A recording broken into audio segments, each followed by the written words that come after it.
Good morning, ladies and gentlemen. Welcome to Protecting the Nest. And today is December 16th. Good morning, Carol. Hi, John. So nice to see you. We're waiting for a couple more of our colleagues here, but they should be here soon. They're on their way. I'm sure they will be. Amber sent me an email saying that she will be a little bit late, but she gave me some really good content to share. Great.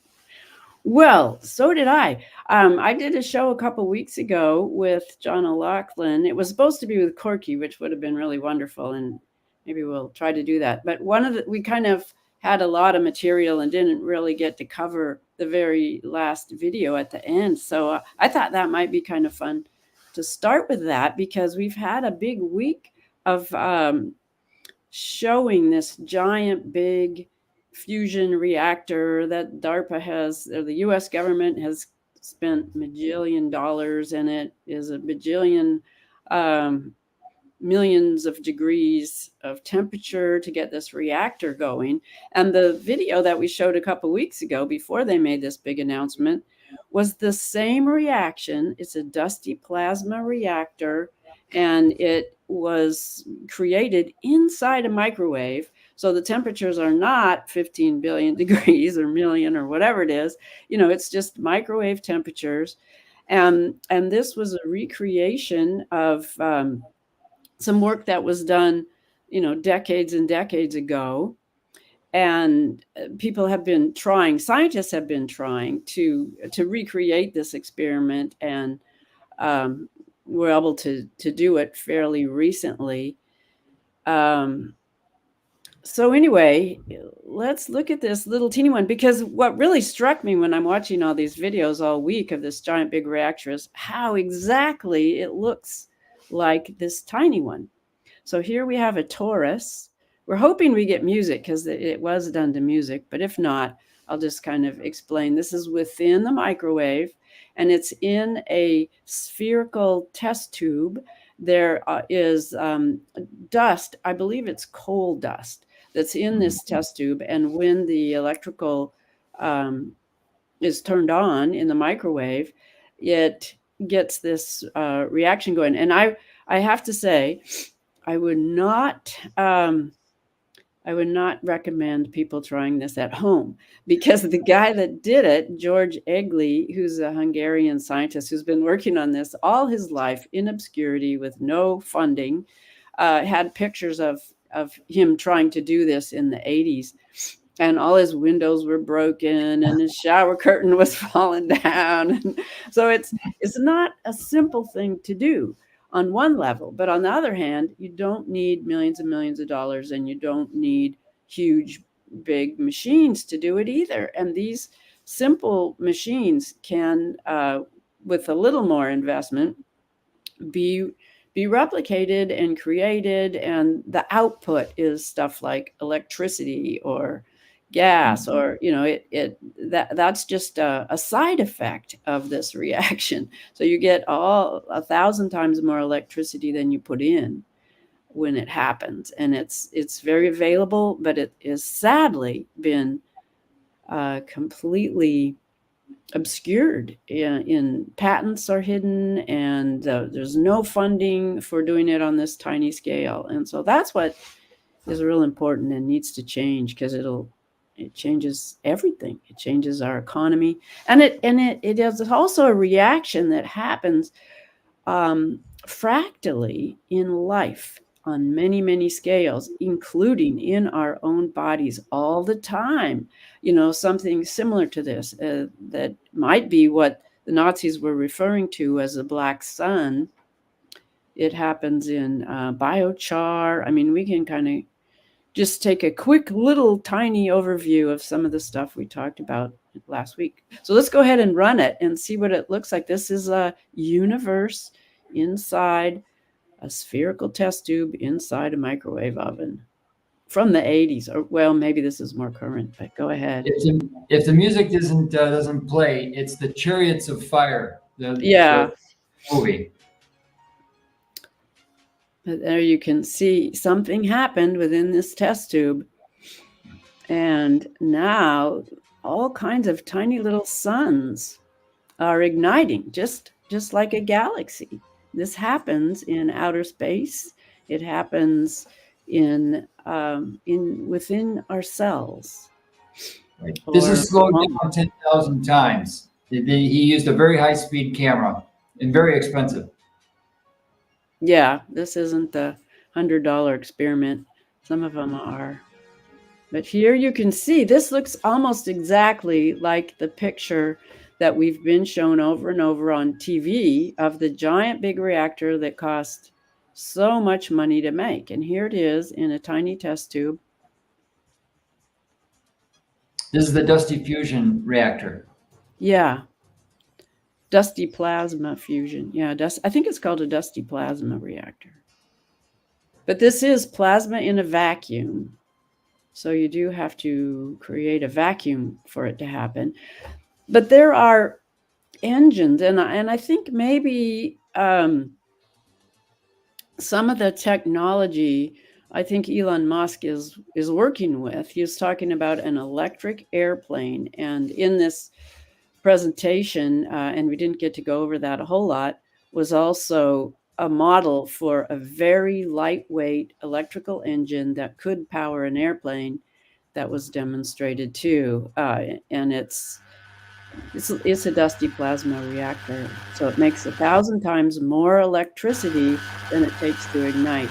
Now you can skip forward. There's a lot of this sort of buzzing stuff and it's not quite as cool, but go ahead and skip forward a little bit and we'll get to where they pull out.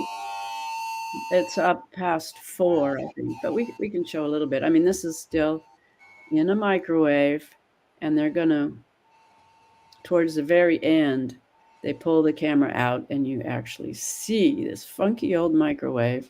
There you see kind of that grid that's in the back of the microwave showing through, or the front of the door. You have that shield in the front of the door. And you can see the round test tube. There's just a little electrical spark to get it going. And there you see it looks a little bit more like a microwave door. And there you have it, your common kitchen microwave, creating a tiny little universe. It's pretty amazing, really. It's just an amazing.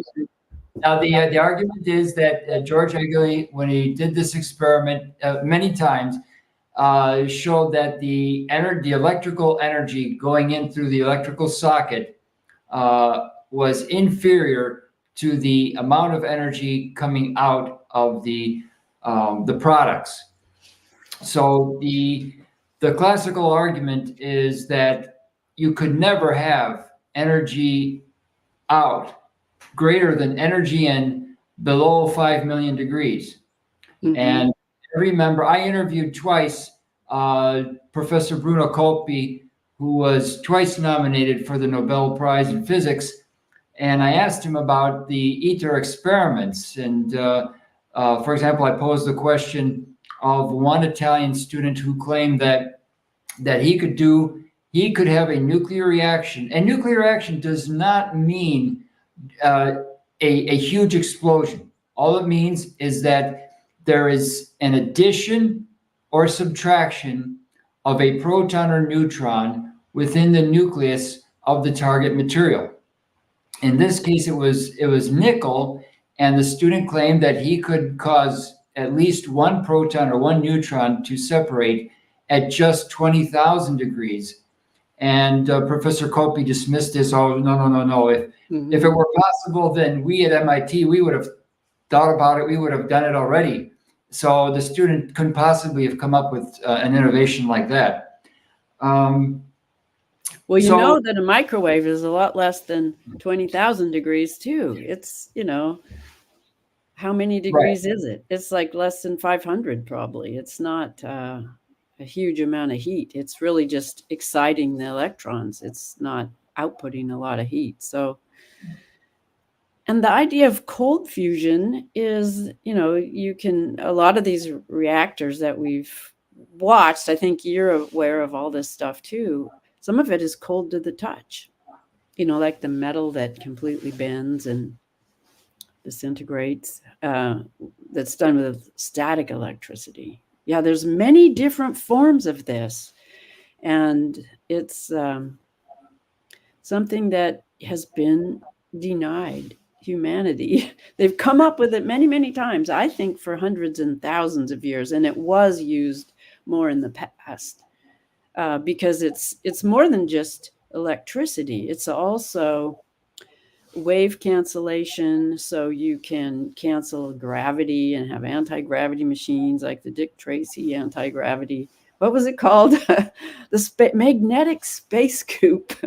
I don't know. You're a little younger than me. I don't know if you remember that in the Yeah, I Sunday. remember Dick Tracy. Dick Tracy in the Sunday. Oh, with the Flash Gordon that had the magnetic space car. Oh, that was Flash Flash Gordon. Gordon. He was a Anyway, part of the Dick Tracy pantheon. yeah, but those comic books, the guys who wrote the comic books, they had friends in the scientific community, and these things were in the realm of possibility back in the 40s and 50s. There was a lot of very the thought process was very elastic, very open. Nowadays, it's very tightly controlled. Yeah, and Tesla was already dead by then, and he'd done all kinds of plasma experiments. He'd run a car on electricity from a motor that, hasn't been used since then, even though it was totally functional at the time. So just there were those light bulbs that George Eagley talks about too, called button lights, that were really just a semiconductor, but they made all this light and they lasted for, I don't know, 10 years or 100 years or something. So we're forced into this ancient technology that is controllable, and the money is extracted from it. It's like a tax, really, that without that tax, there's plenty of everything for all of life on Earth and more. So sooner or later we'll have Corky on. And in the meantime, I want to caution our subscribers to watch out for these videos that show that cold fusion is, they're actually very good. They're well done. They're showing a fake version of a George Egley experiment in which the goal of the video is to gain wide dissemination only to be struck down later by the quote unquote professionals. And they're actually funded, the experiments are funded they look authentic.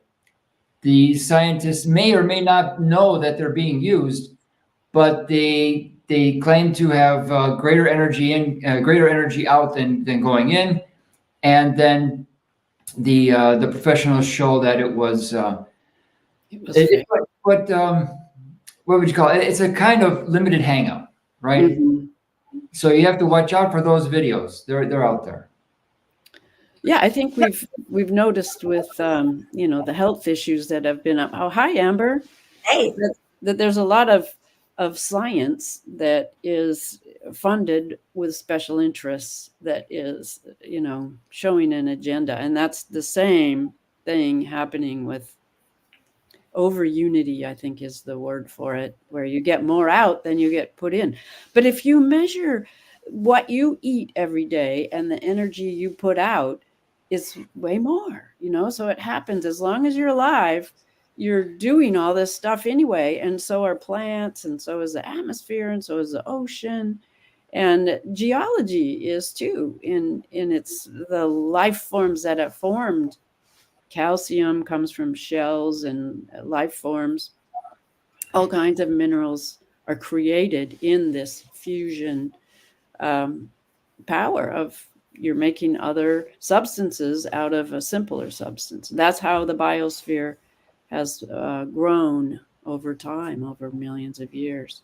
So anyway, it's very, very cool. And welcome, Amber, and welcome, Tara. And so nice to see hello. you.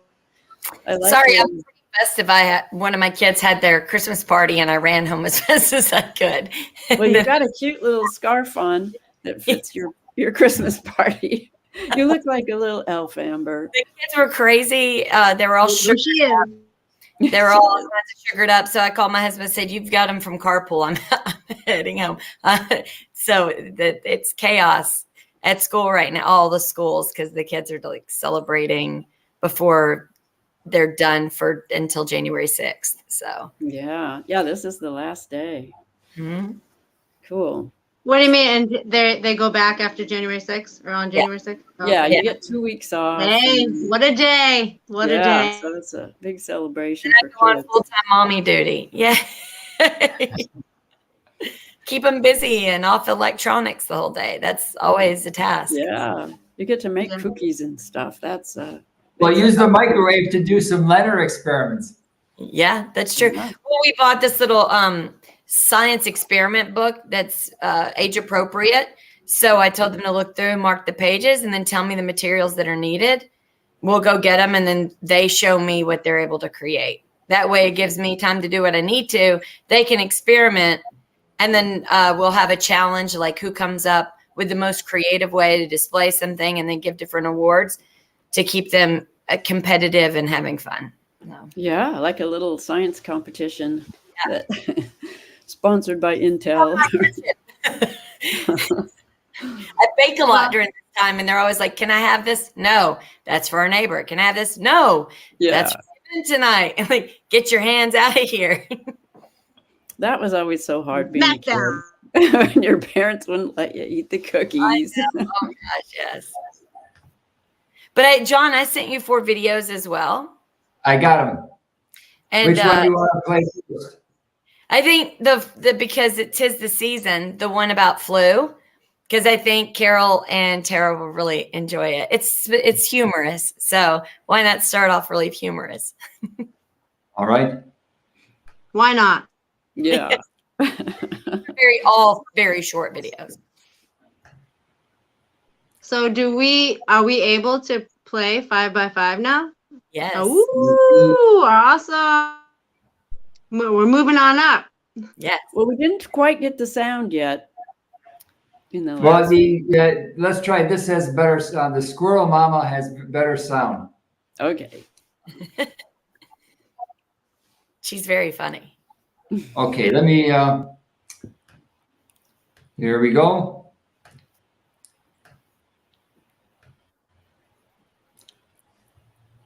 Unfortunately, I don't know how to make it smaller. That's fine. Okay. If you believe those nutter conspiracy theorists, it's all. Would you, Adam and Eve it? In the USA already there are record high cases of flu. That's right, flu. And last year there were none at all on the whole planet. I mean, if you believe those nutter conspiracy theorists, it's almost as if flu was counted as COVID last year, and then now suddenly it's back again. But obviously we'd never be lied to by our own governments so that they could profit from big pharma. No way. I love that. I'm not sure her name, but I love her. She is hilarious. Oh, yes. And so I'll get alerts. Squirrel Mama just posted. I'm like, oh, let me go see. Very funny. Yep. The 2 other one, or the 3 other ones. One is about why it's important that females like love themselves for being female, the feminine. It's a really great distinction. And then another one is it's very interesting because it points back to pre-FTX and maybe some connectors that nobody's thought about that was like a precursor to that I found very interesting. And the other one is someone who breaks down followers, creators, and observers. And that's kind of what we're facing right now. So I guess we could do followers, creators, and observers because that kind of goes with the flu. And that's interesting. It goes with Leonard too. Yeah. Leonard is creative process. You get more out of it than you put into it. Okay, here we go. Let me turn up the volume. Okay.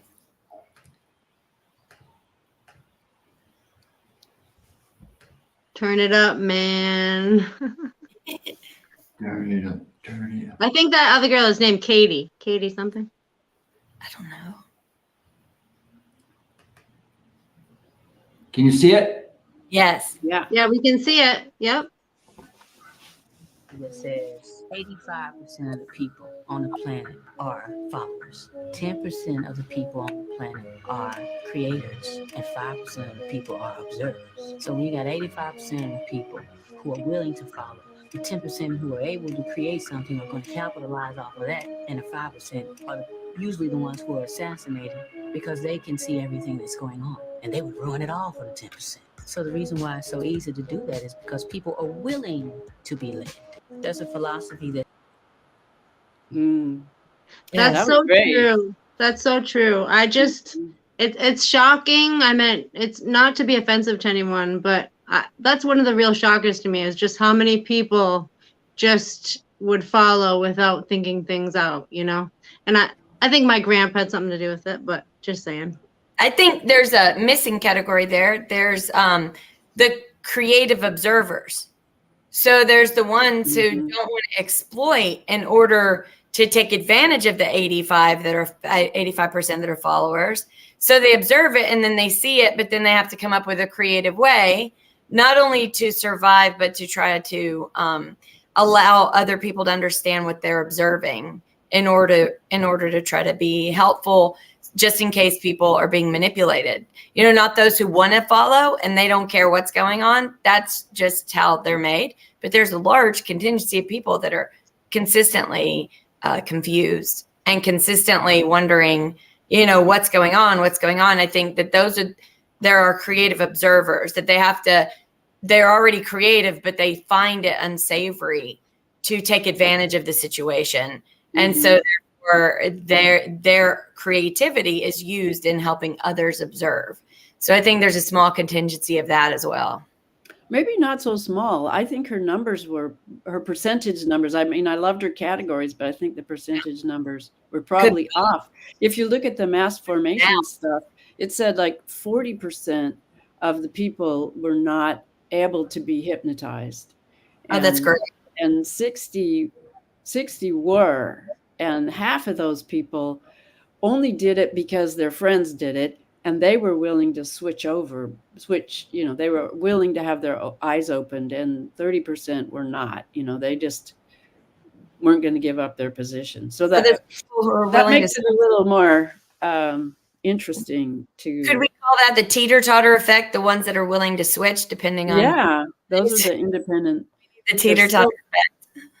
Like I think the numbers could potentially change too, because I meant, there's such a distraction that's been going on, you know? So it's like almost like if you're busy with your day and you take a train and you're on the train and you eat your lunch and you're not really paying attention. That's kind of what's going on. People are like watching the news, watching TV, shows, stories, going along, whatever. They don't really understand that they're just missing something. They're missing stuff. You know what I mean? So if we can literally shift those people that just like to get their stories to like stories that are of our times and that are so exciting, and truth is stranger than fiction. So these stories of our times are way better and way more exciting than these fake stories that anyone can come up with anyways.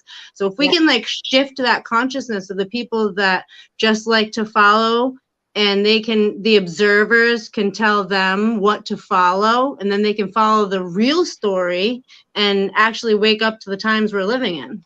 That would be amazing. Truth is always a stranger than fiction, for sure. So if you're looking for entertainment, you look for the truth. You're like, whoa, I don't know if I'm ready. I mean, it's incredible what we've learned these last few years working together. And, you know, with George revealing all that has been revealed by the hard work of the researchers. So it is always stranger than fiction. You can't make this stuff up. It's always the same old people doing the same stupid things over and over and over again. And you just have to open your eyes. But it is hard because there's, you know, deception, there's lies, there's all the trickery.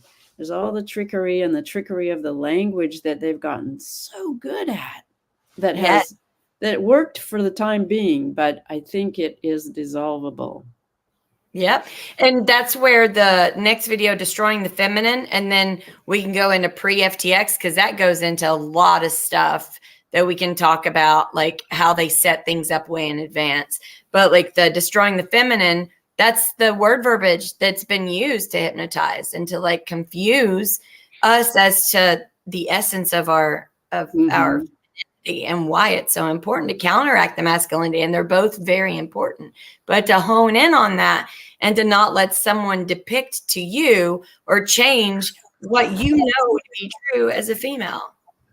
Well, and it's not just a female either. It's our humanity as humans, I think, that's under assault right now. Agree. Transhumanists. So what do you got here? Female equal.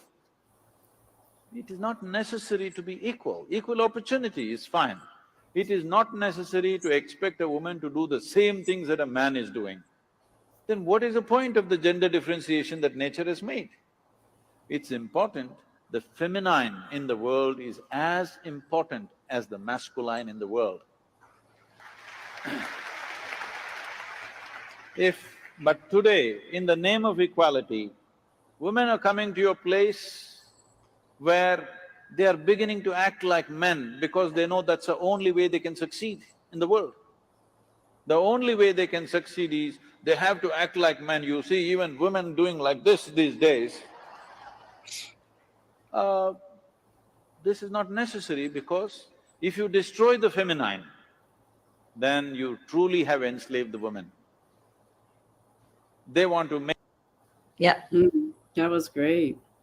Yes. And what people forget is that we have overlaps, you know what I mean? So if you have, like, perfect example, you know, a marriage, you know, a husband and a wife, one is the man and one is the woman, but it's not like these strict boxes that's like one dividing line and they're separate, you know what I mean? It's like a lot of men are better cooks.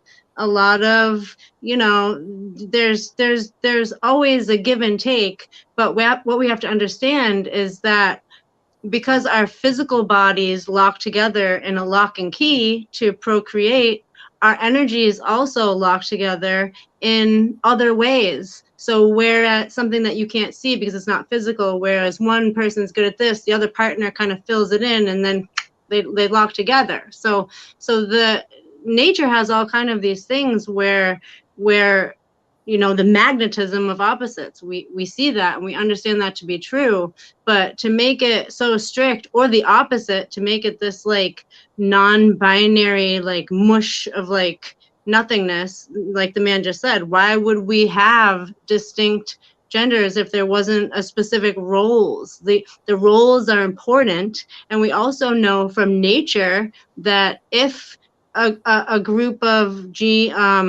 you know, gene pool something ended up being feminine or just masculine, then nature would make part of that group become masculine. You know what I mean? Like if there was just a group of women, like half of the women would become men and then they would physically become men. It's just like, you know what I mean? It's two wings of the same bird. Yeah, it's a balance. There's a balancing force.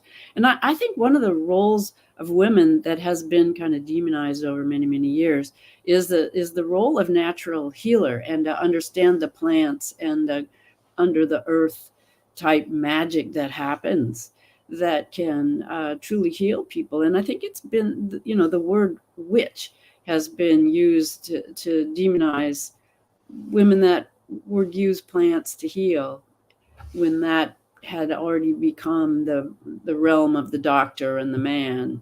You know, it was kind of stolen away. The difference of Sacagawea on the trip, you know, finding the plants and keeping everybody healthy on when Lewis and Clark went across our country, you know, and when the science of the time was mercury and bleeding and all this other stuff that wasn't really helping anybody. So that, but to demonize that has been an unfortunate thing over the many, many years. And that's what we're living with now. It still is, you know, natural health and vitamins and plant-based medicines don't count. They just don't count. And now they're Money in it. That's what. Well, they're a threat. Yeah. They're a threat. right. They're There's a good book. I wish I could find it again, that talks about the progress of the settlers of the Old West, and in their wagon trains and going out. And a lot of times they would encounter something like a strange plant that they had no exposure to before, being European. And then the Indian women would come and show the white women how certain things could be done, how to cure certain rashes and internal problems. And then the Rockefeller medicine cartel came in the 1910, 1920, and pretty much started wiping away all this, knowledge. But it was the women specifically that knew how to do these things.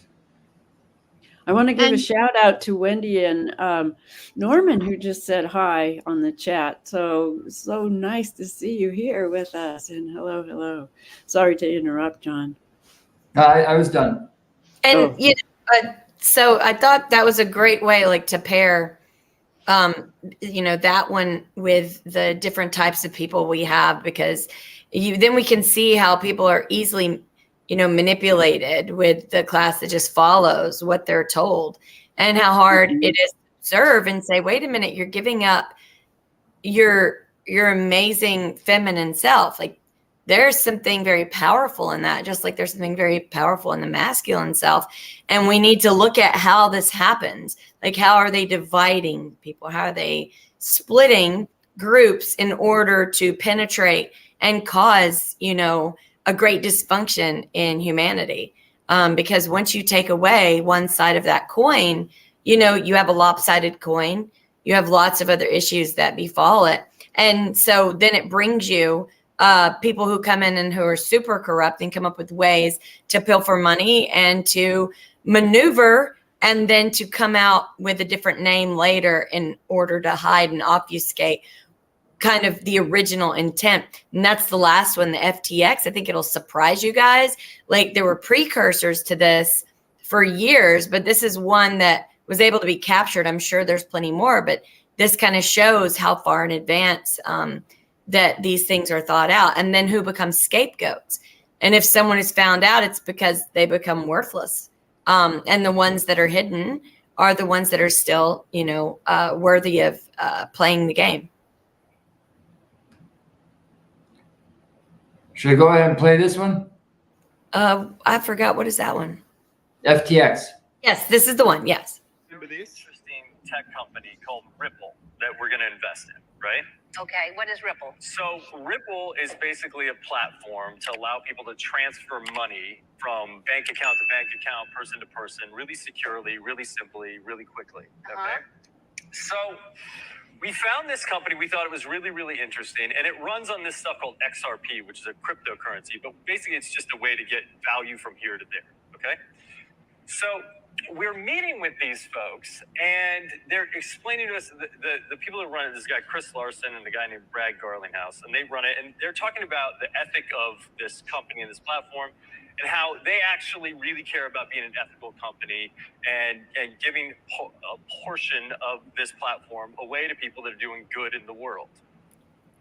On behalf of Ripple, we'd like to give you $4 million.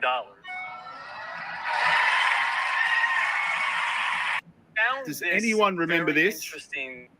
So if we look at Sam Bankman-Fried, that's how they did it. They would just move money to someone else that was doing good, to someone else that was doing good. But this was at least 6 years ago when Ripple was spoken about. And so these groups of people have been doing this for quite some time. But when the Ponzi scheme was found, they found their scapegoat.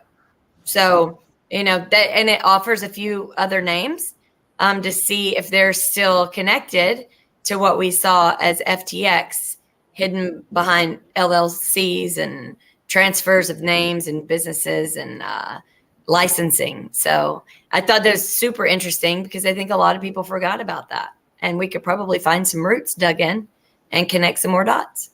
Yeah, I never saw that. And I stopped trusting, not that I trust anyone in Hollywood, but Ashton Kutcher or whatever.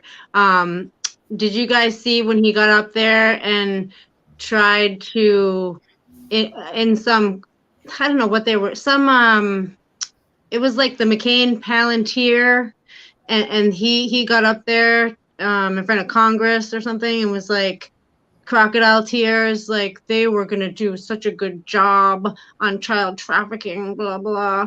And it was like the total McCain scam. And the girl behind him, I don't know who she was, she had like the duping delight, like the look of duping delight while he was talking, you know. And I'm just like, something's wrong. We know something's wrong. Yeah, I remember what was very frustrating is everyone became aware of how children were being abused in Hollywood. Then out of the blue, you had all these older actresses that made tons of money that had already made their connections, take it over, call it Me Too. And at the same time, you have people like Ashton Kutcher and all these people coming up saying, we're going to do something about trafficking. Meanwhile, guess what? We weren't talking about the children that were getting abused in Hollywood. And that's usually how it happens. Like, wait, let's still stay on this topic. Let's switch it just a bit.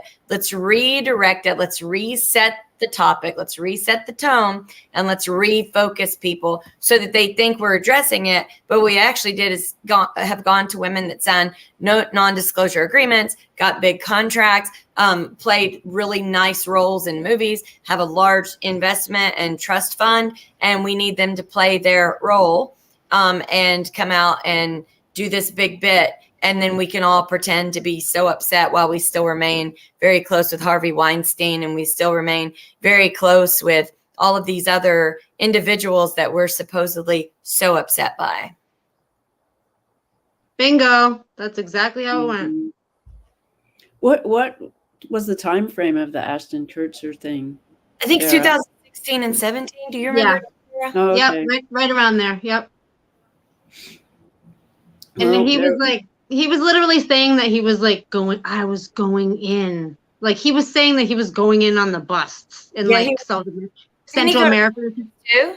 Didn't he sit in front of Congress and talk at a committee? Yeah. And then they kept saying, well, we can talk about this in our closed door meeting. And I was just like, okay, well, can we just fix it already? All I hear is a bunch of mumbo jumbo and nothing's happening. And you guys are looking really either super incompetent or super sneaky.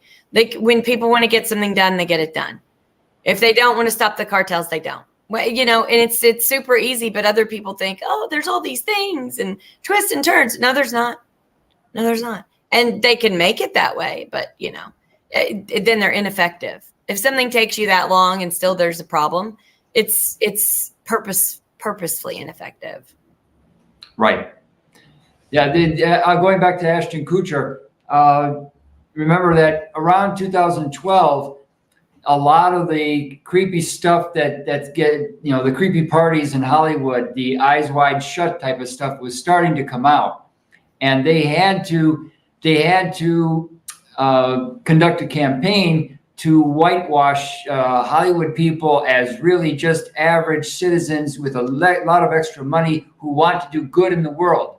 And so Ashton was making the tour. He was a big part of a group called Boston Common Angels that would invest, angel investors who would invest in humanitarian projects, helping the kids in Roxbury to build, with their farms. And it's all a, what would you call it? A scheme to white. Well, we saw the Smith modernization was right around then too, 2012, 2013, I think. So we were getting amplification of these stories, that were really aimed at propaganda, to get us to all think something that we may have been more critical of had we known a wider, got the real story.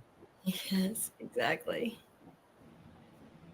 Yeah, and then 2014, which is like, when the war actually started in Ukraine, except for we didn't know over here, and probably most people in the United States didn't find out until 2022 that it had been going on for 8 years. And Did you guys even hear about how, I don't know what year it was when, like, in Odessa, no, I think it was 2014 in Odessa, how they like locked those people in and burnt them, the protest. I don't remember that in the news, being much in the news, but I No, they do didn't. remember. I do remember the overthrow and Biden going in and taking control. I do remember some of those things being aware of that, and that started with a plane crash. There was a plane crash that was being blamed on somebody taking it down, or there was you weren't sure about why this happened, but a whole lot of people died, and then they took. Is that MH17? Yeah, I think so. Was it?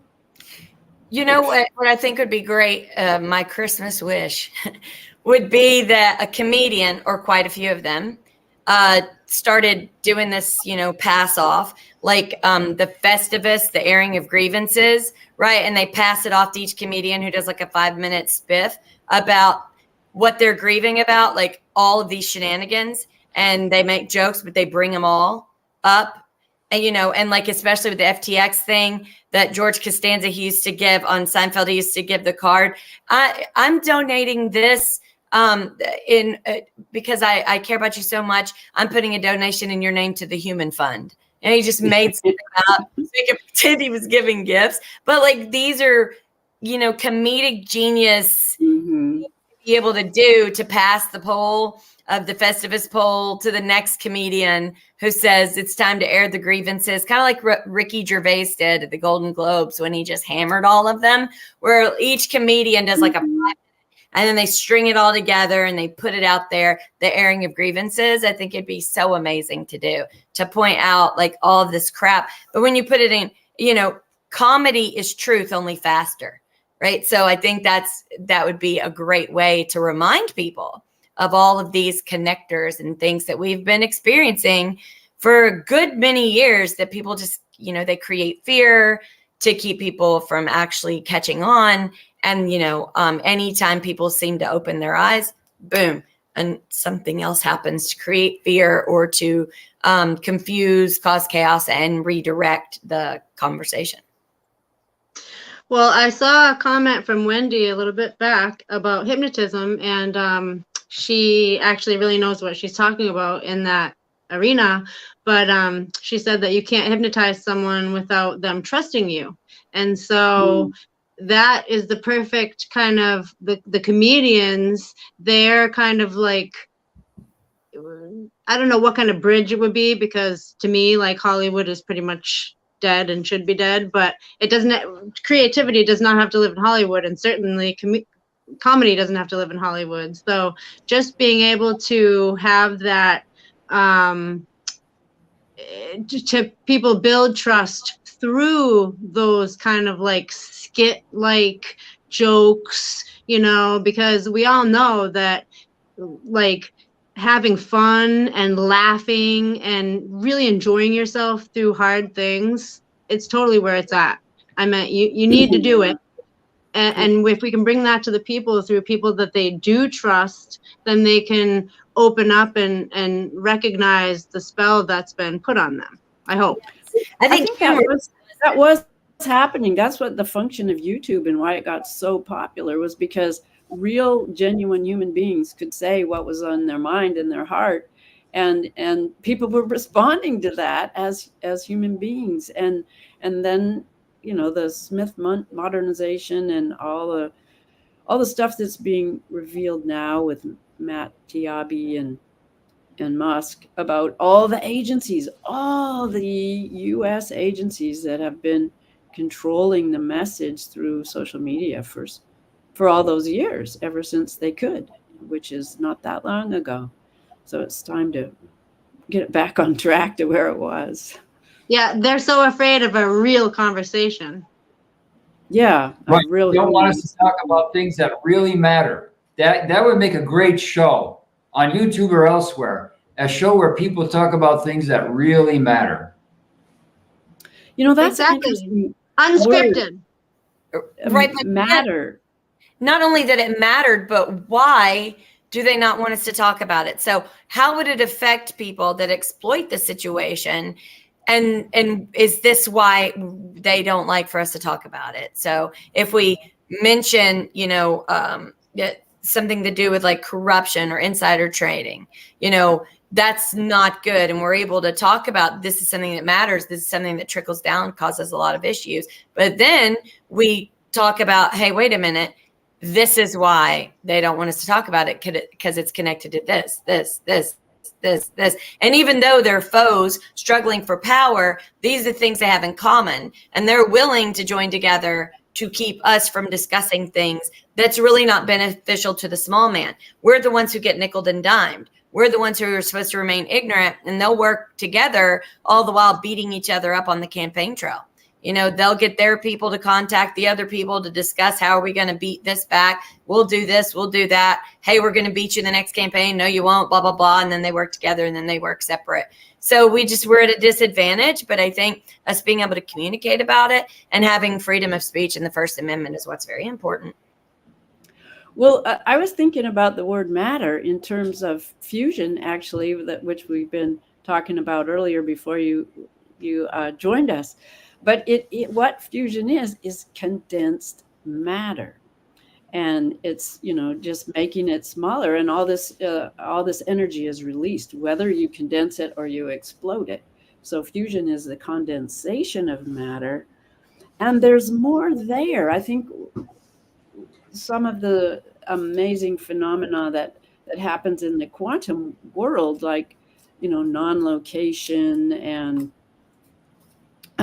just these strange effects that happen, are going on all levels, and they're finding the idea of the observer and the observed on the tiniest level is that you really need an observer to see anything, and the observer affects what is observed. What the observer is expecting to see is generally what happens. So it's not just condensing matter, but there's also a condensation of spirituality, I think, that happens in these natural reactions, which are in nature.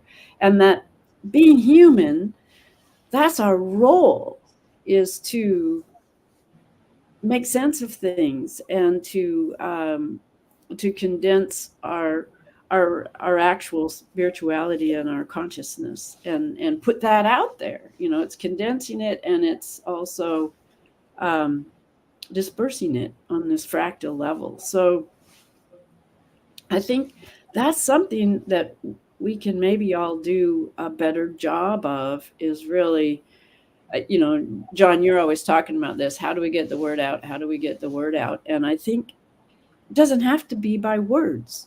We can do it by our spiritual practices. We can condense that into this small internal little space within us, and it puts out more than we put in. It's the same thing that's happening.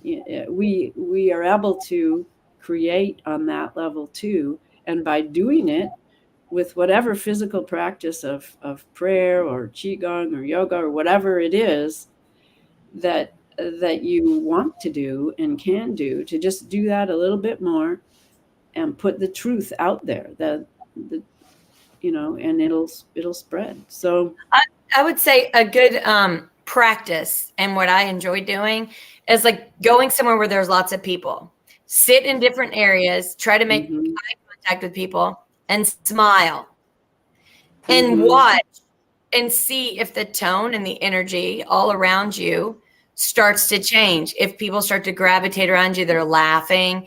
And then you can also tell if there, is a little bit of darkness around, because then there'll be a stressor or a little chaos over here, but you just smile. Like practice. See how many people you can get to smile, a ripple effect.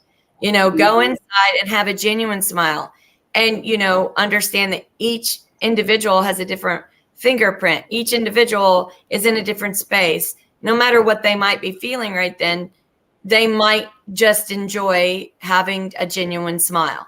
Not a creepy smile, not a perverted smile, just a literal, isn't this a great time? Isn't this a great moment? And practicing with that And once you see like the ripple effect and how then all of a sudden when you're not even smiling, you're trying to gather the kids, or you look up and everyone's smiling towards you. And it's like, oh, yay. Okay. You know, and then you smile and you're like, oh, wow, that worked. And you're on the other side of the event. You're not where you were sitting.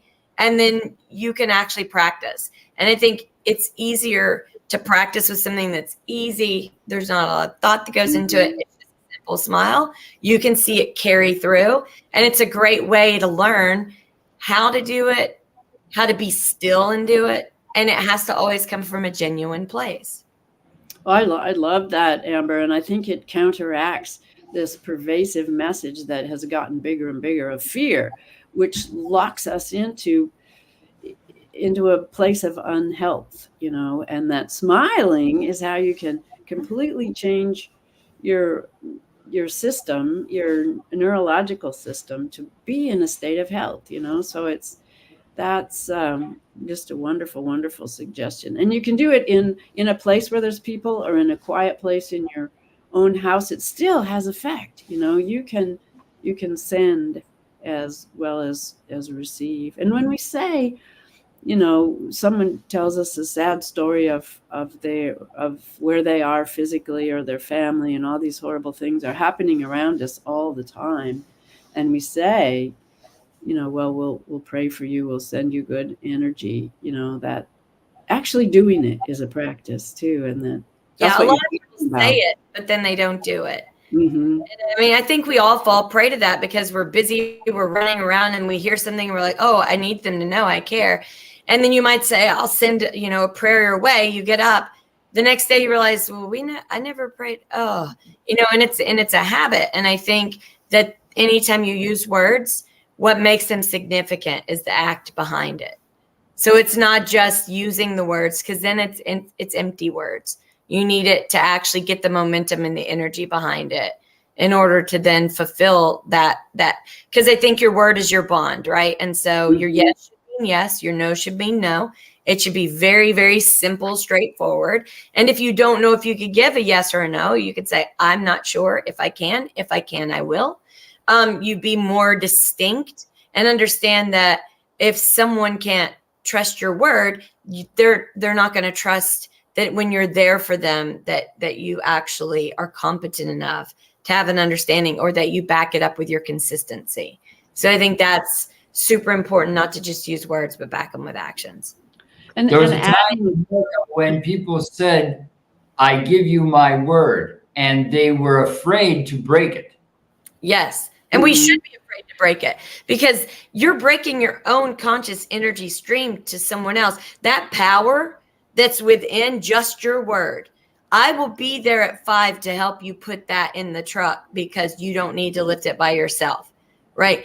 That is something that's going to happen. That's a very great gesture, and you should follow through with that, because I give you my word, I'll be there. That act in itself of like saying, I'm going to do this, and then following it through, shows a consistency, a trust. It builds a very strong and sturdy foundation. And when everyone's on a sturdy foundation, it's very hard for people to come through and sell them quicksand to stand on. Right. Yeah. So I think you can add different layers too. Yes. Like you can add intent and emotion, and that amplifies the power of the message you're sending when you can focus it and add. I think the highest emotion is really love, and that's why we're all here, to learn those lessons. And so to learn how to send that is a way that, on a real personal level and a real internal level, you can change everything.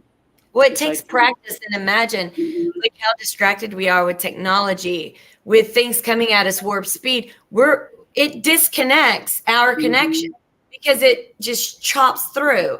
And there's sometimes I feel like I'm so connected with, okay, I'm getting this done, that I'm moving this, and I've got this stream of like getting stuff done, enjoying myself, learning while I'm doing it, you know, and then all it takes is some abrupt friction that I have to consciously not allow myself to go in that in that frizzied way, but Mhm. acknowledge it, see it, do with it that what I need to, but not lose that magnetic field of energy and moving Yeah. forward.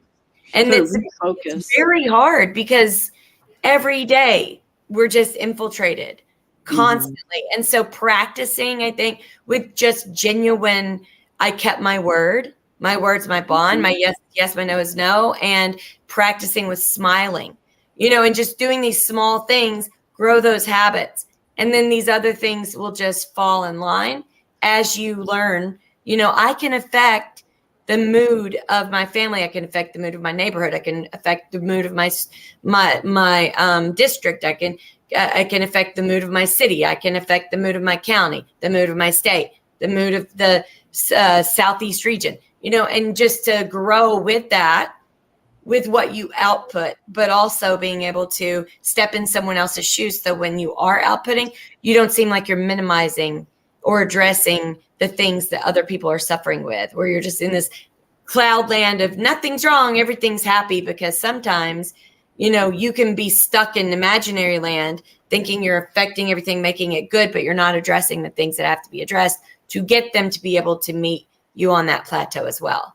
So it's very, but practicing these small things, I think, are the most important. I think something we can practice too is protection, and of that we love. And your image, Amber, of the concentric circles getting bigger and bigger is actually when I do a protection prayer or wish.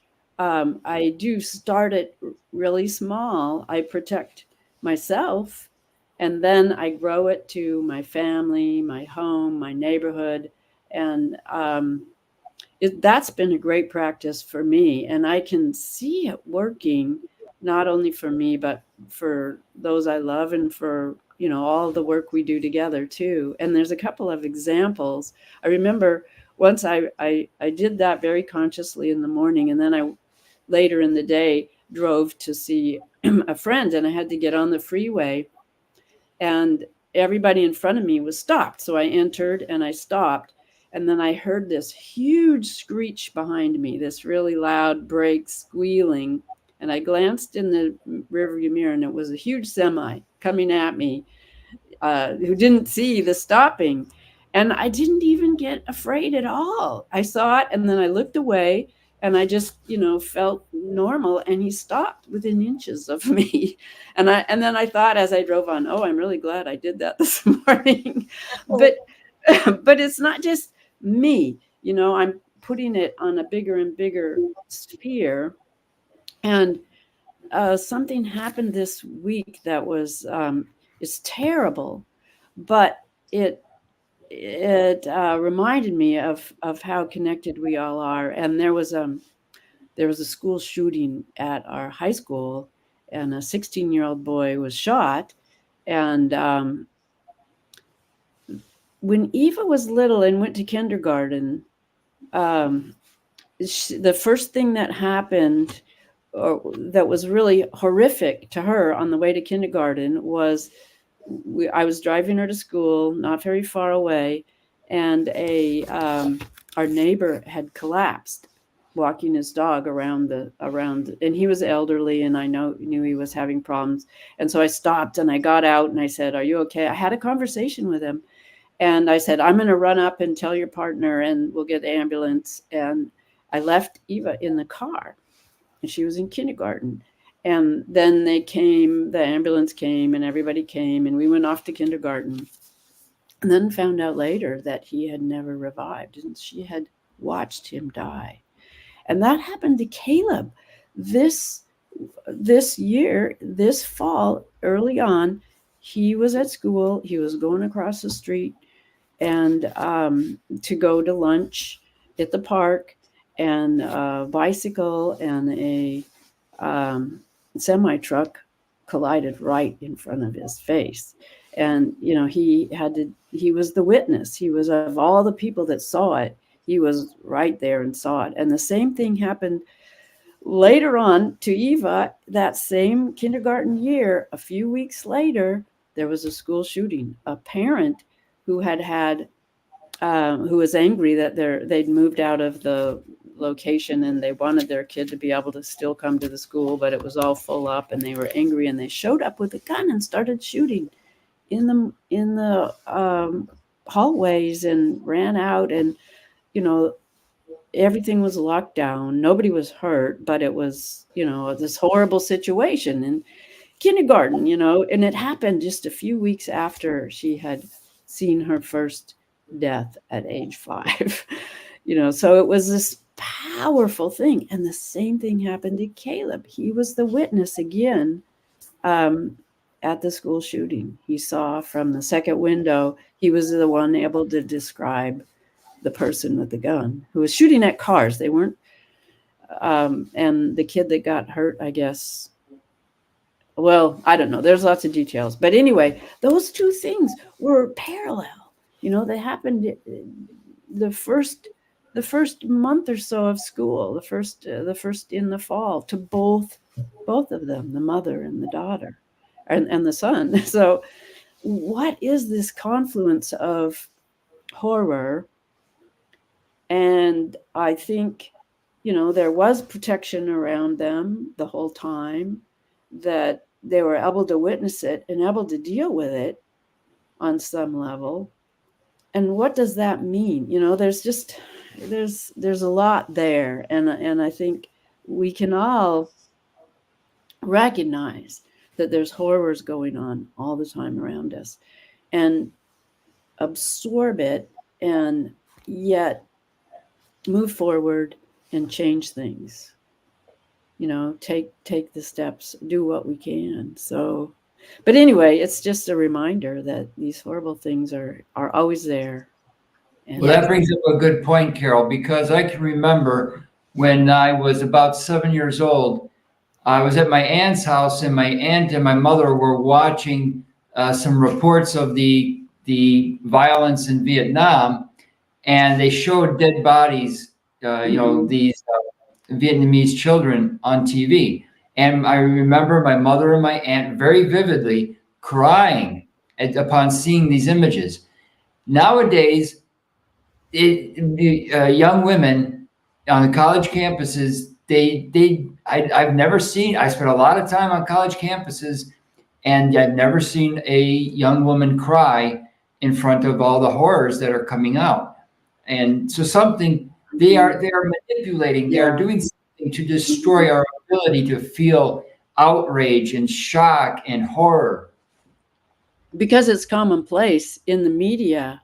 It's not in the news. They took it out of the news. They took the reality and removed it, so we don't see those. That's been, I remember all those horrible Vietnam things that we saw of children with napalm screaming, and I'm a little older than you, so I saw all that on the news. But yeah, now it's just in the video games. It's just everywhere too. It's real and not real. And so it's yeah. Well, I think that they took real war and made it very much behind the scenes. They wanted it to continue on without the fanfare, without the, the people that do care getting alerted. You know what I mean? So it's like, and again, with the distraction, keep everyone distracted. I remember when it was probably during Obama or something, when they were like talking about veterans, and it was like, I realized, I was like, in my mind, a veteran is like my grandparents or my, or something. I was like, it's like, I kind of forgot that other ages are veterans too for a while, just because it's like, for so long, you didn't hear about them. You know what I mean? It was just like poof. And then whatever's going on was so vague that even those of us that care, it took us a while to realize that we were getting lied to. Yeah. And some of the horrors of those later wars were the vaccinations, and the Gulf War syndrome. And, I don't know if you guys watched Mark's show last night, but that was one of the topics with Meryl Ness, that she had done a lot of research into what Gulf War syndrome was. So here we are again in our concentric circles of biowarfare. Yeah. But we're gonna have to evolve to, to be smarter, to recognize things better, to, I meant not to just accept poisons like, coming at us, but pretty much accept that we can survive all different kind of stuff. And we have survived these onslaughts that they have been secretly and silently dripping us. And now that we see the huge tidal wave, there's scary moments, but it doesn't have to be scary because we've been dealing with this in secret all along. All along. So it's like when that big pimple pops, you're like, ew, that was in there, but you're like, thank God it's coming out now. Yeah, that is what's happening. So, yep, we're going to open it up. There was after last week when we were talking about because it's true when we talk about the words and it's you think about it like, before they came up with conspiracy theory, that's the original one, right? It's like if you said there's a conspiracy, oh, there's a conspiracy, yeah, there's a conspiracy, people are conspiring, it's a conspiracy, and then all of a sudden you add theory, and like, do people even know what the original word is? Because it becomes, oh, this theorist.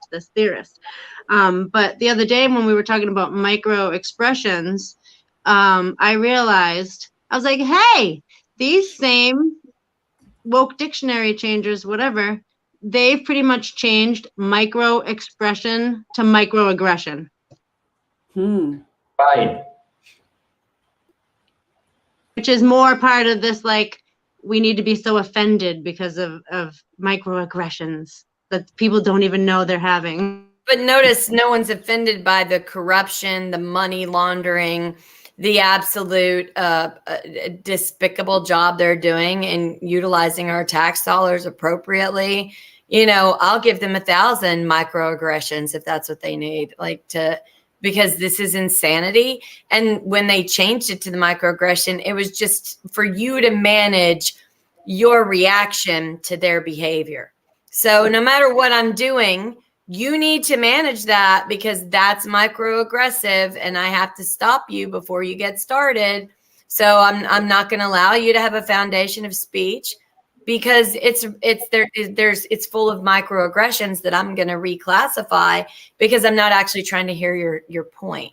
You might bring up, I don't trust this organization that's telling everybody to do this thing. We don't even know where the money's going.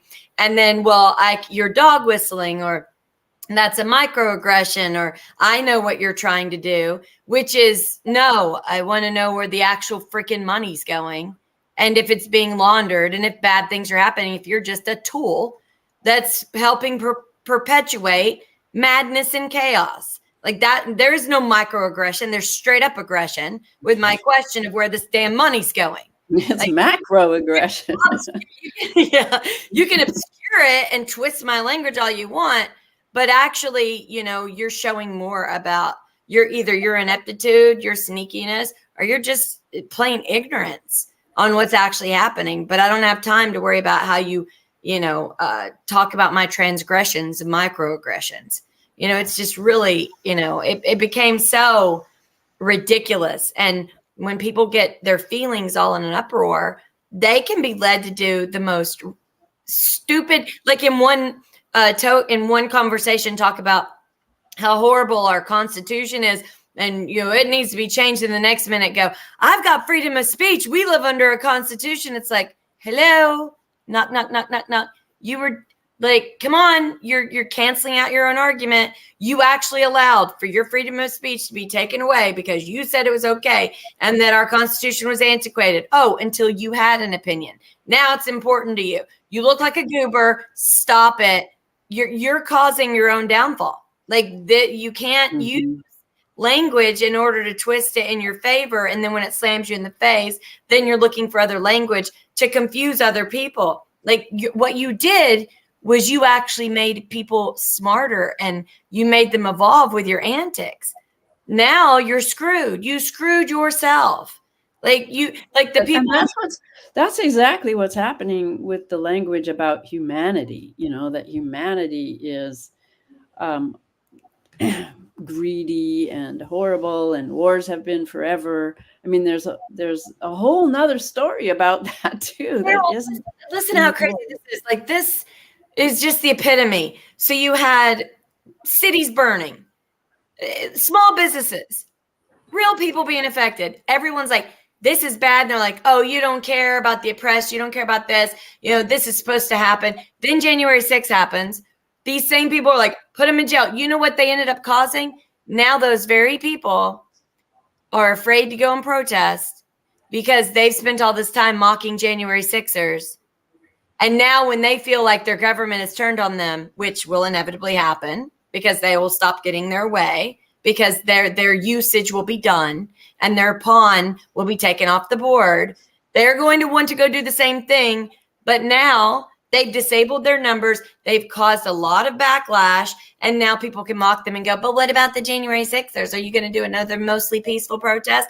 Like, now they've stymied their own movement, all because they played favoritism. They didn't have a consistency board. They thought it was okay for us to go and break all these laws. But when someone else went over here to talk about what they didn't like, well, I don't agree with that. So they shot themselves in the foot. And now people see the inconsistency, right? And then, they've now caused everyone to be afraid to protest, which was inevitably the game that we all fell into purposely. Well, that's right? the trickery. The trickery of what's happened. That people are mesmerized into thinking one thing, and that cancels out their own autonomy, their own who they are. Their humanity. And we want to celebrate that. I mean, we want to celebrate that with diversity and diversity of thinking, as well as color and diversity of opinions. And that's just as important. And that diversity is what's getting canceled. Yes. And people shoot themselves in the foot every day. Well, my side isn't winning, so I'm going to shut my side down, or I'm going to punish them. All that does is come back on you. Like, now you've just disabled yourself. It's really sad.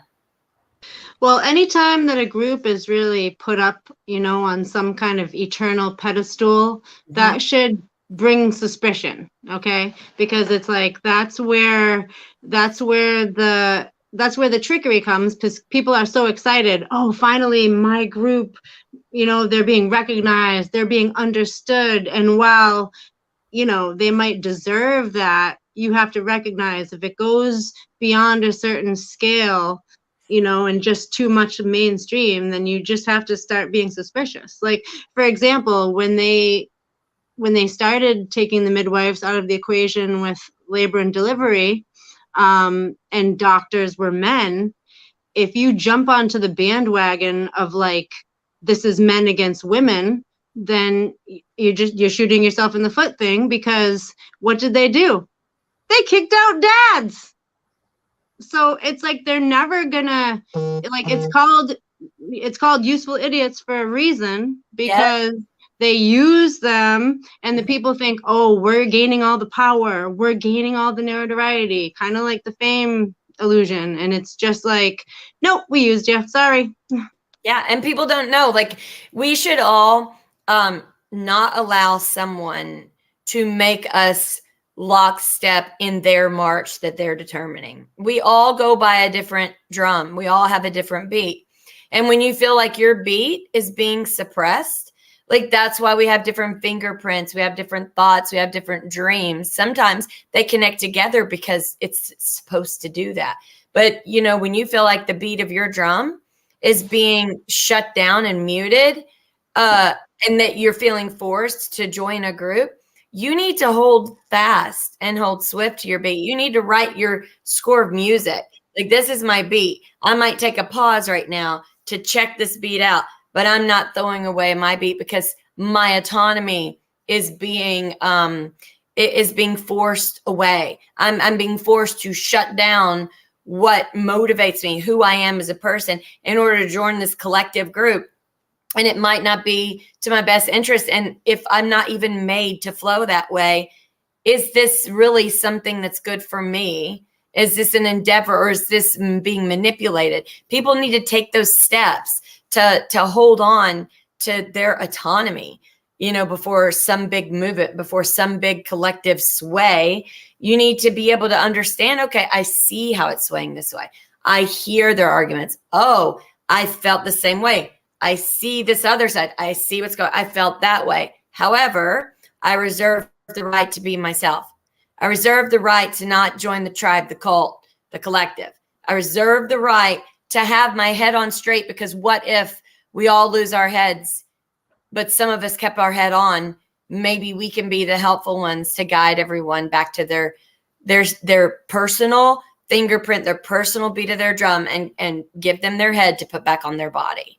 And I think we need those people to be connected, right? To understand, but be disconnected logically and emotionally, in a way that if you see this great manipulation, deception, or obfuscation of what's actually happening, we're able to go, okay, everybody, this is what I've noticed. This is what I'm saying, but still have love to share it and not mock everybody and say they all deserve what they get.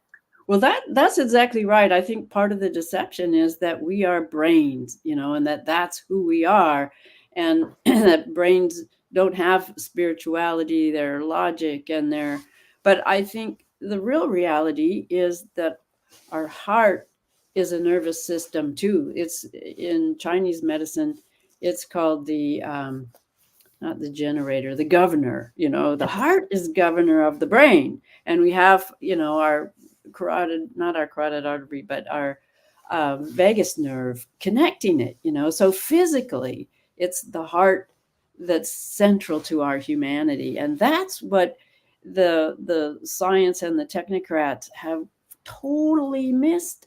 That that's the real sadness, and we need to reconnect our heart to control our brain. Well, one of the main reasons why I enjoy this show is because I can't wait to hear what Tara's been doing. I can't wait to hear what Carol's been doing. I can't wait to understand a part of you that I don't know, right? I don't want to capture a part of you. I don't want to change a part of you. I want to get to know a part of you. I want to be able to appreciate a part of you. Why? Because I don't want to let go a part of me, right? So I don't give someone a part of me so they can rape it, tear it up, and dismantle it. I give it to them so they can understand me. So therefore, I get very excited, like meeting anybody or connecting with people, because I learn so much. It doesn't mean I change who I am. It means a perspective, an understanding, and getting to know somebody's, like, this is their beat. Like, their drum is an interesting drum. And I think that's why some people connect, because you connect them and there's a music. There's like the bass, the treble, the cymbal, they all hit at a specific time, and it makes a really great song. And I think it's not because others are getting ostracized. It's because that music sounded good and those people gravitated. And then sometimes it changes. And it's like when your drum changes, you might go to where, you need that crazy jazz, or you need the bossa nova sound, or you need more of a classical sound, or you need a hard rock sound. Whatever that is, you're going to be magnetized to those people. And in that, you can't live with fear and all these other things. You have to actually let that orchestra take place, so that these connections can, like, better others. It can help them, not because it changes them, but because it opens their mind to an understanding that they may not have seen before. And that's how people started singing the blues. Because instead of just getting all, down, you sing about it, and then you're like, oh, put it to the heavens. That feels good. I can move on swiftly. Exactly. And you put it out into the open where anybody who was feeling that could go, yes. And then they feel heard, right? There's a song. It said, yes, I'm not the only one. And then, that's what makes being able to share so great, because you don't feel alone. Like, imagine the first parent was like, I don't know what they're teaching our kids right now. The other parent's like, oh my God, thank God somebody else said it, right? Everyone's yeah. We need to really be like, break that ice, and let people share. Well, that's There was a great. resonance. I was on the. I took the city bus to go to the shopping mall a couple of days ago, and it was raining, and everybody was in a very dreary mood. Right, dreary day. Everyone's got a long face. Things are going to hell in a handbasket, but everybody was in their own little bubble. And then finally, one guy gets on. He's around 80, and he's smiling from ear to ear, and he's cracking a couple of jokes with the bus driver. And this one guy got everybody. He was contagious. His energy was contagious, and he got everybody talking. Everybody on the bus was talking to each other. I was amazed at the transformation. I didn't even want to get off. I wanted to stay on the bus. Yeah, For the conversation. Yeah, in public, it's so great to observe and then notice these really cool things. And usually, I notice it's either children or people who are older in age. They have mastered, like children just naturally have it. They haven't lost it yet. And those who have grown in wisdom, they're like, all right, I'm not sitting on a bus full of dull people. I got to do something about it. And they just walk in confidently and go, that's right, I'm on the bus, and it's just so enjoyable to run across that. And then, you'll catch yourself doing it when you go somewhere. You'll catch yourself doing it in a store and you'll be like, yeah, I remember when I used to do this, but you've done it with your own beat. You've done it in your own manner. But, it's like this connection that connects, but it allows each connection to have its own song. It has its own expression. So you're able to have a connection, but you can be you while you're connecting. You should not be somebody else. If you're not properly connecting, and that's what makes a connection. Two parts connect, not two parts become one, like each other. That's not a connection because there's no connecting. But resonance is a connection. It's when you're vibrating and the other guy's vibrating, and maybe a different one, but it's how you align. How you align and you gain from that. It's like multiple. And there's so many different ways to do it. And it's so cool to watch. Sometimes it's fluid. Sometimes it's a straight connect. Sometimes it's parallel. Sometimes it's vertical. And you never really know, but it's really just watch people.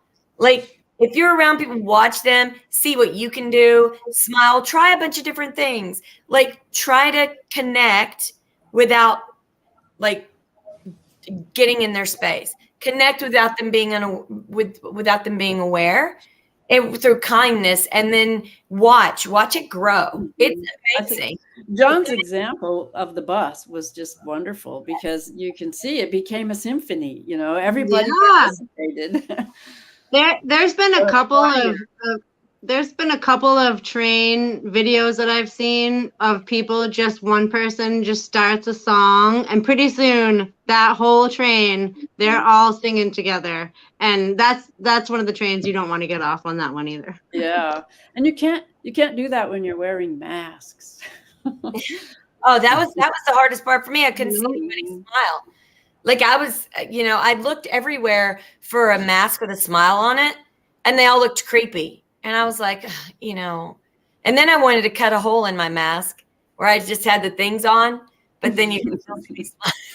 And then that kind of pretty much says it, how clear one, right? And the clear ones were weird. Then I got a shield, but then what I noticed, and this was crazy, everyone started getting those shields, and then all these stores started saying shields don't help. You can't wear a shield. Because it was like everyone was happy and smiling and it wasn't misery, right? And I was like, shields do work. They work better than a mask. There's no holes in the shield. It just hits It right. all comes out the edges anyway. If it's a mask or a shield, if you've watched those pictures where it shows the droplets and where they go, it's the same thing. Well, none of it makes sense anyways. I'm claustrophobic, so the whole idea of the mask thing, from actually wearing it is horrific, and observing it is terrible for the mind too. There's this guy, Tara, he was walking around and he did a bunch of YouTube clips, but he painted a mask on his face, a black one. And when he'd go like this, and then when he was walking around, he'd smile at people, and people would kind of move to it. Looked like it was a mask until he opened his mouth and smiled. And I was like, this guy is amazing. That's a great idea. That's a great idea. Something that you were saying a few minutes ago reminded me of the difference between an idol and a role model, because the idol is like, I need to be that. I need to become something that's not me. Role model is, I really like the way this person does this skill, or they do this or that. I think I'm gonna try to incorporate some of those into what I'm doing, and it's and you can relate it to music too, because even if someone sings a song like spot on like someone else, or plays it like someone else, you're always going to hear those little differences, and that's one of my huge suggestions just for the age of internet, is like, if you love a song, look it up live, because we're all so sick of those pre-recorded same songs that we always hear. And I'll just plug Norman Smith right now, because on his channel you can find some amazing music he's been doing lately. I'm a little slower because I really like to listen to it when I have a moment to like really jam out. So I have some on deck that I haven't listened to yet, but I would highly suggest going to his channel and just having that some of your holiday enjoyment. Tara, I like what you said about not becoming the person. And I think emulation and idolization is the issue. Like, I think, let's say you go into somebody's kitchen, you're like, oh, I like the way that's laid out, I like this, and then you want to take a picture. Your kitchen is not going to look the same, even if you use the same colors, the same paint colors, the same door handles. They're both shaped differently. They have different personalities. The sunlight comes in different ways. There's things and foundations in that cannot be changed, but you might like the color palette. You can use a little bit of it, use it as an example, but I think we actually throw away our creativity and what makes us special when we just want to emulate rather than create. Like, look at an idea, get a spark, let it flow, and then you can associate some of those things that you're like, what did I like about the kitchen? Oh, the paint color. What else? Those are some really cool pulls on the drawers. I think I would like ones that were bigger circles than that, but those are super cool. Like, have your own, addition to it. And some people don't have that confidence in themselves, because I think idolation and emulation has to do with someone not confident enough that what they created or did would be as good as what they just saw. Well, it is interesting, the terminology of Hollywood idols. That's what they use, and that's how they're used. Yes. But I think these points are excellent. Bingo. And we're all supposed to do exactly what they do, which, any of us that are a little bit analytical, throughout the years before all this Great Awakening time period, like, to me, it was like, well, none of them stay in happy relationships. None of them stay happy. Like, they all have, you know what I mean? So you're like, but how good is that? Because it's just like, you see the sparkle, the fancy shiny thing, and forget about like the real life that people have to live. Well, so I've always looked at it like this: when it's my time to go and I'm no longer on the earth, I want to know that I felt every feeling, that I didn't numb it away, I didn't pretend it didn't exist, and that I experienced everything without hiding or shirking away from what it did to me, what I learned from it, what it caused. And yes, having, those sad memories, it's sad, but you're able, I think your conscience is clear because you faced every bit of it headlong. And you might have that bad day, but don't, and I can't tell people what to do, but I think diving into that bad day, finding out why it feels so bad. Does it remind you of something in the past that is bringing up something? Like, really feel that intensely, and then do something to uplift yourself. Listen to music, anything, but you have to feel. And because when we feel, we learn, and it stimulates so many parts of our body, so that we know. Like, I look at it like, I love getting in kayaks, right? my first time I fell, and it was rapids. I never fell out of a kayak again. Why? Because I experienced the feeling 100%. There was no way not to experience it, right? And so when you experience it, you've learned lots of lessons, but try to shunt it away, push it away. I wouldn't want to say my last thing on earth and know that I didn't actually live because I spent most of my time managing my living rather than just living with what that life was dealt and handling it as best as I could with as much grace as possible, so that when I die, I know that I was fully aware of the journey. Like, this was my journey. This is what I have. This is all I have to share. And if when we pass away, that journey is shared, or it's just a lesson we've learned and we have another step to take, it's the fact that I faced it without shoving it down, throwing it away, and not being able to say, I lived it and I wouldn't do anything different. I wouldn't wish that these things didn't happen, because my journey was made whole because of these things. And I think that's what's dangerous. You know, some people need it, but the anti-anxiety meds, all of these things that can really have us snap out, we're not in touch with our journey. And that's so important. I think another way to get in touch is to be able to self-regulate. And one thing that I learned with all this study of physics that I've been going through and working with Corky and stuff is that, you know, that the water thing, that if you put light or energy through water, it creates a battery. It recharges your battery. And that radiant heat is the kind of energy that really adds to your battery more than any other kind of energy. And that I'm realizing hot baths and hot showers just beating down on your head and hitting your, you know, your third eye and your opening in the top of your head it's recharging your batteries. It's recharging everything, your whole body. And that was just a thought I was having in the cold winter here when things are a little bit chilly. Just imagining being in a hot shower and what it feels like can help create that feeling of warmth and radiation, and it spreads out, you know, it keeps going. So yeah, and I try not to underestimate hugs. There's something that happens to the body. Like, when I am frustrated or, you know, upset, I will ask, you know, especially my little boys, like, give me a hug.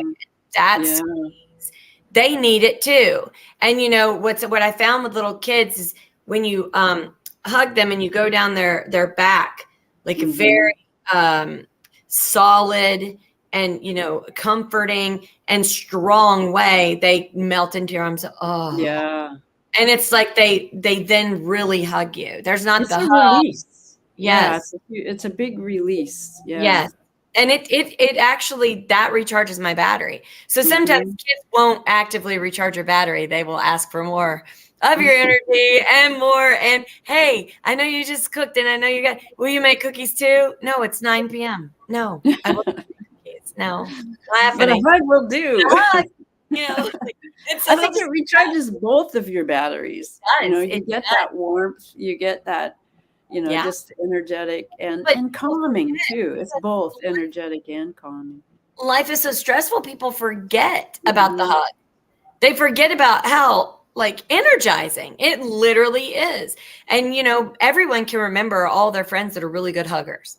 Like, when you hug somebody that really means the hug, you're like, wow, that was a great hug. Right? Because it's not sexual. It's a hug.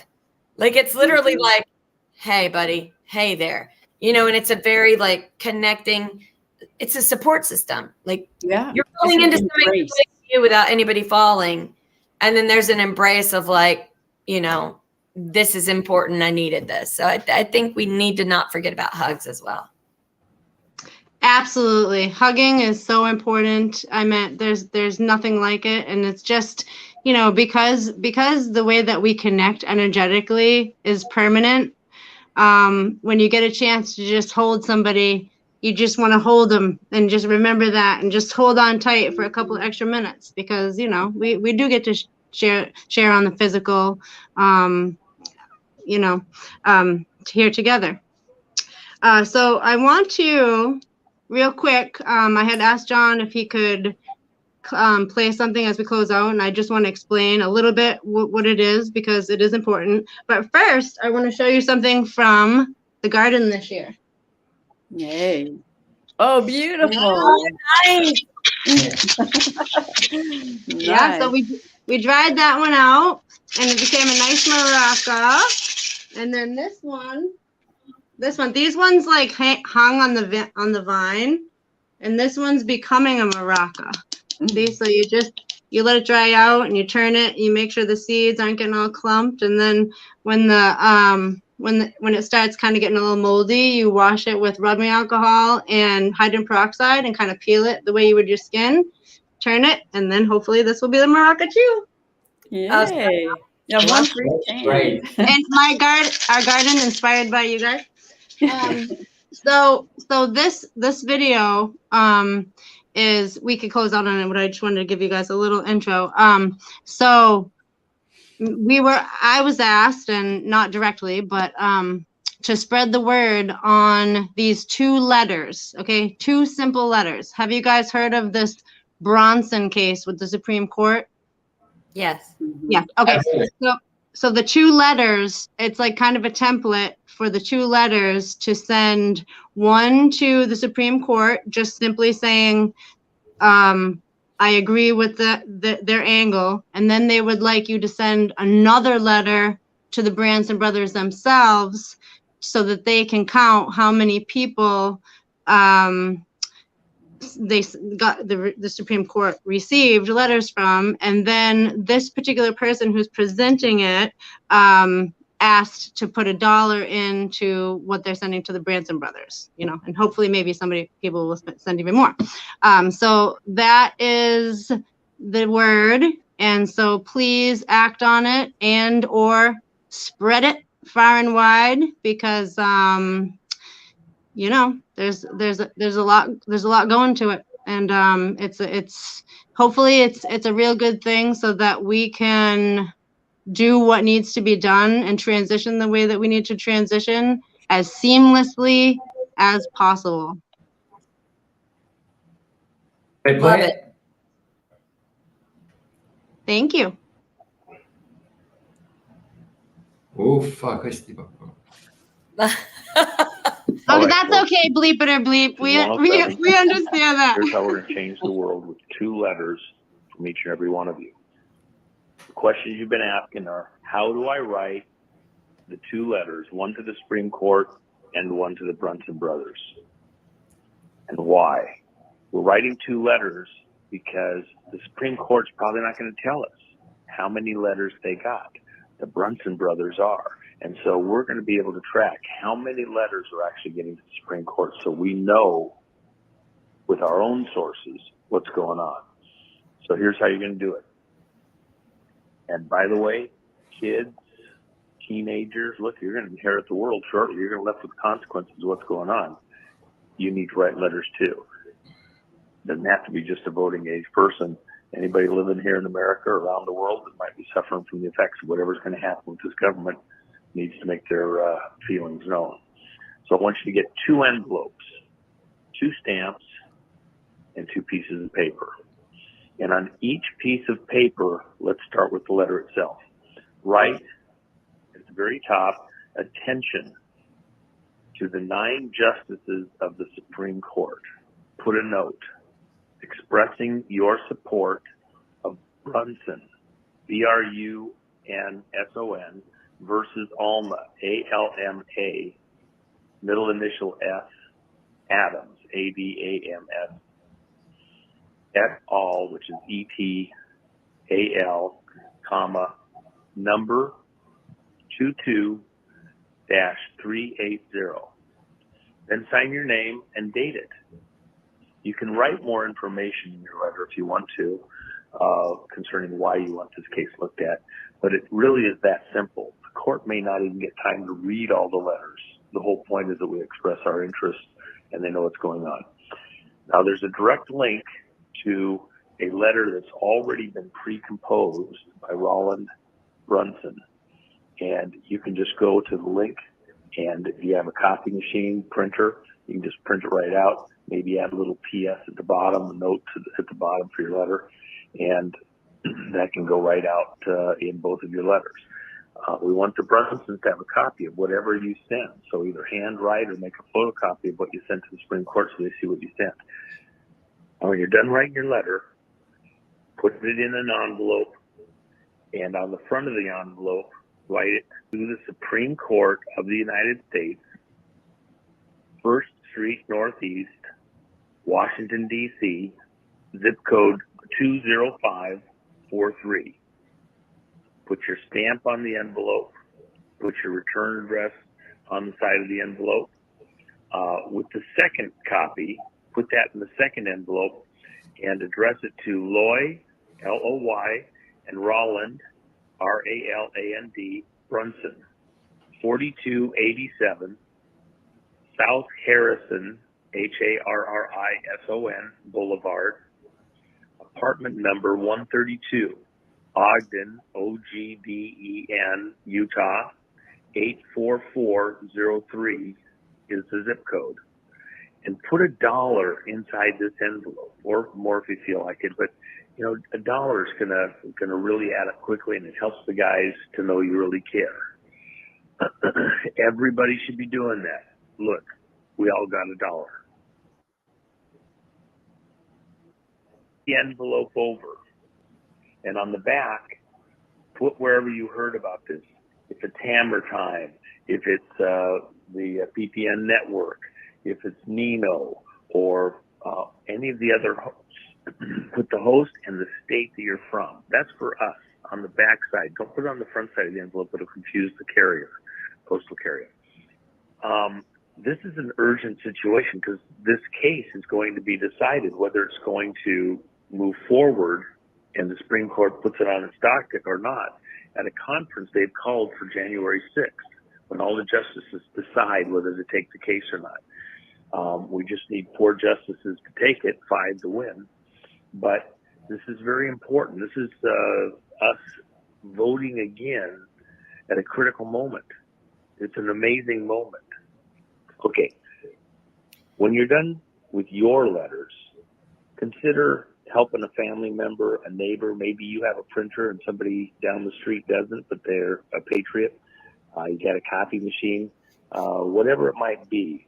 Help out some other folks to get their letters out also. Why send a letter to the Brunson brothers?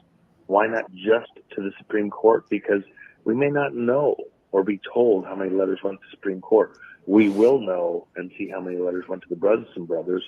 And by the way, putting that $1 in there, that means something.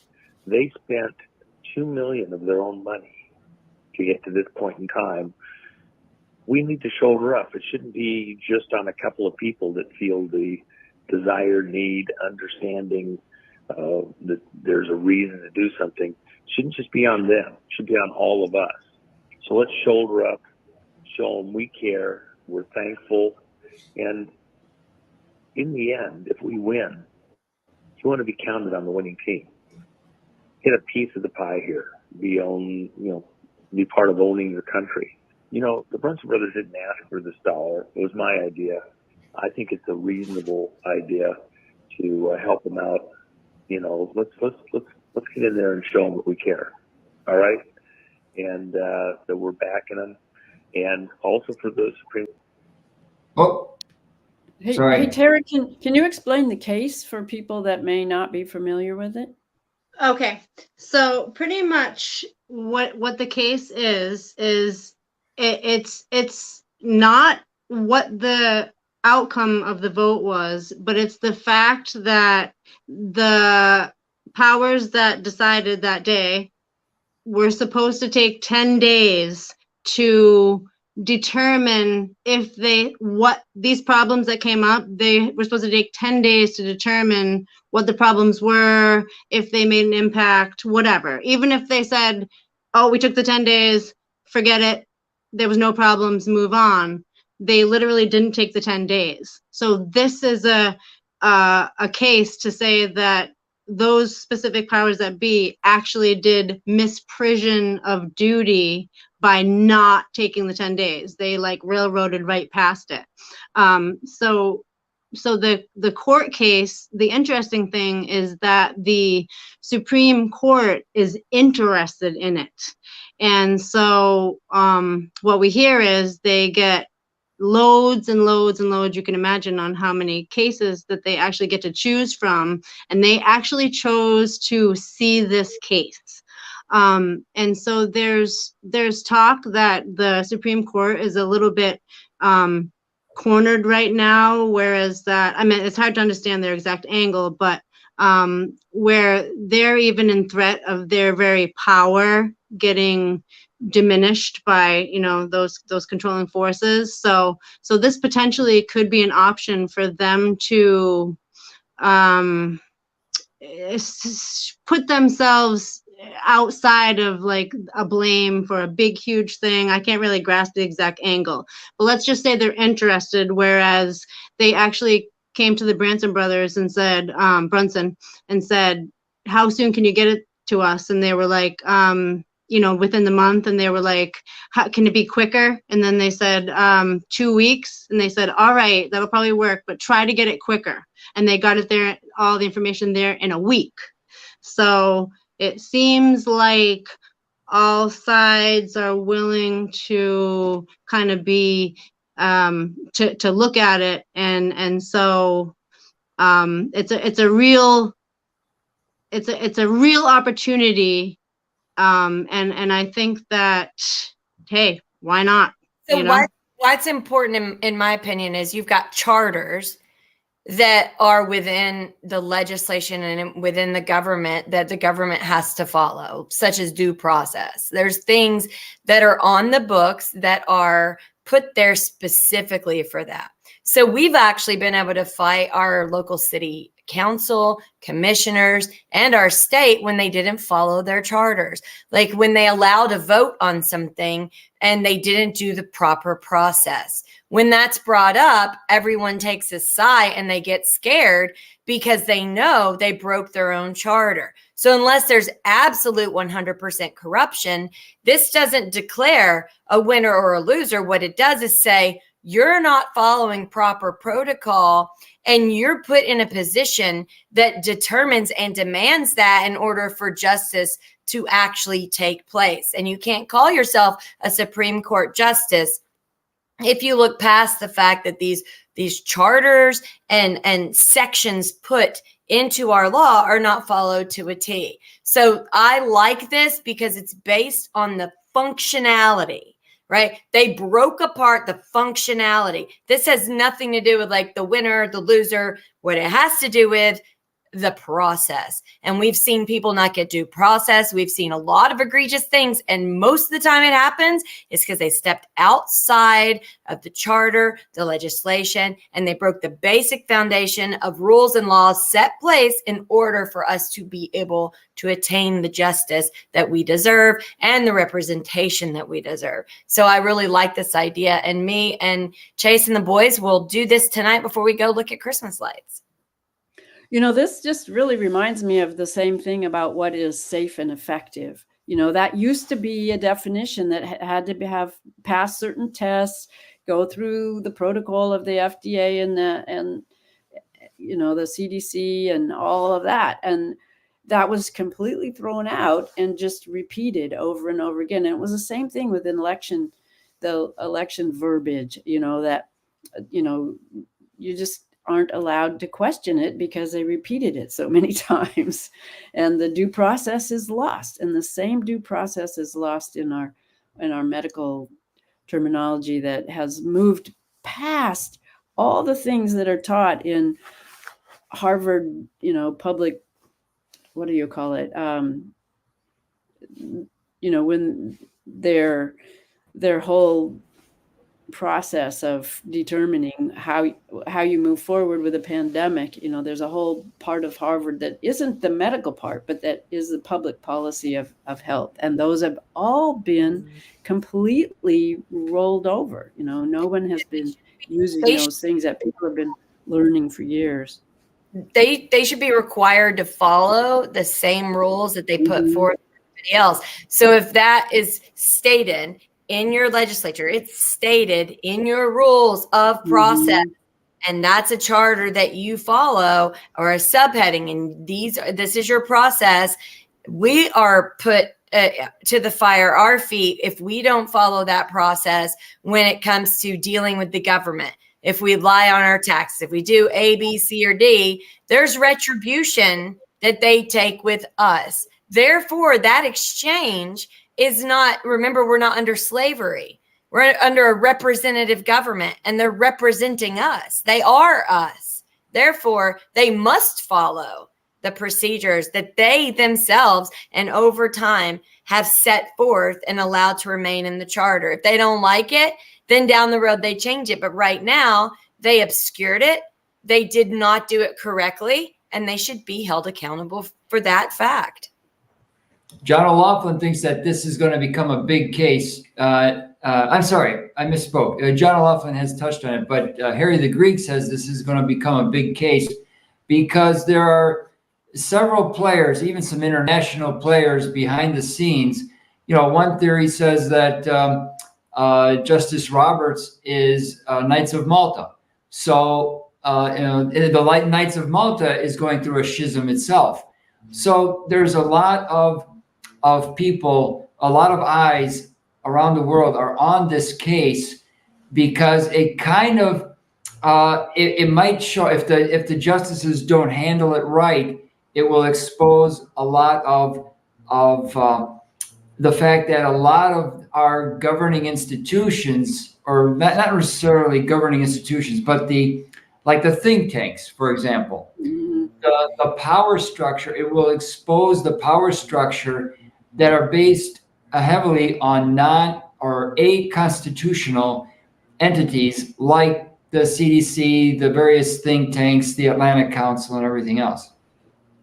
Yeah. And I think that's important. Like, they don't get to become our government secretly under covers at night, where then they start to speak for, determine, and behave as if we serve them, as if we're a slave class or an underclass. Excuse me. The only reason why you're able to operate is because it is a constitutional republic, and because you use that system in order to gain the power and wealth that you have, and you need to back off because you're breaking that very system that you used when it benefited you.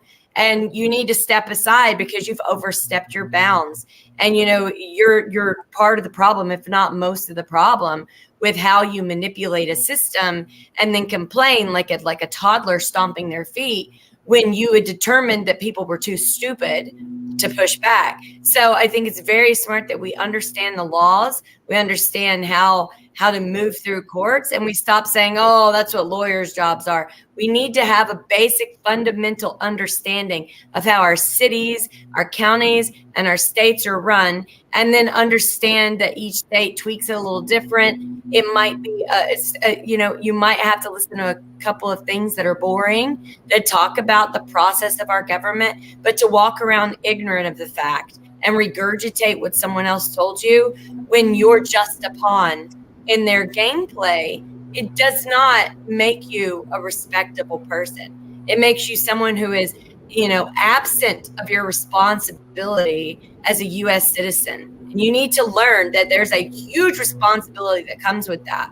And if you are shirking that responsibility, you're putting a lot of other people in harm. And then when you need help because you feel like your government isn't serving you, that's not the proper time to say, okay, everybody stop what you're doing. Now it's time to dress me. Put on your big boy pants, big girl pants, and start to understand how our government works and hold them accountable for breaking the laws that they actually have in place.